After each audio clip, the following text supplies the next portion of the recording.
A little bit more on the spacecraft itself.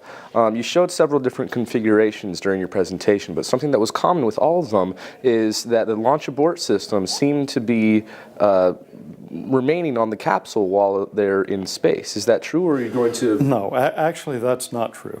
The launch abort system is taken away by a small rocket at T plus 180 seconds, a minute and a half, 2 minutes, 3 minutes into the flight. And this is normal. You simply don't need the big launch abort rocket after that point. You're high enough up you can recover without it.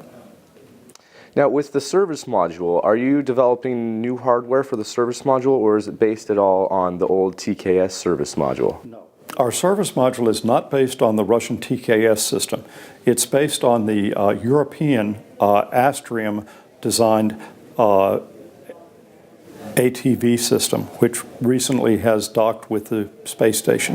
The intermediate upper stage, which is the propulsion stage for rendezvous and docking, and the physical hardware of the supply module or tourist living module is essentially a ATV built commercially.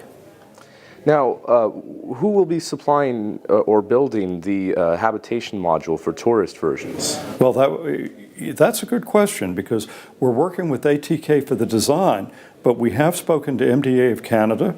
It could certainly be built by Khrunichev of Russia. And for that matter, it could be built by Great Wall Industries of China, except that we'd have a problem with export control. At some point, we'll normalize our relations with China, and then they'll be able to bid.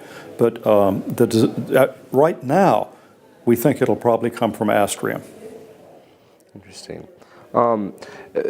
When you do have larger versions that would have the cargo modules as well, would you want to try to bid the spacecraft to try to resurface the International Space Station or Bigelow modules, or would that be strictly for the Almaz station? We have two spacecraft. One is an Almaz capsule, an Excalibur Almaz capsule. It goes from the surface of the Earth to low Earth orbit. It can travel by itself just as a capsule with a little propulsion stage, or it can have a living module on it for tourists, or it can have a pressurized module for cargo, or it can have an unpressurized module for cargo. The whole system's modular.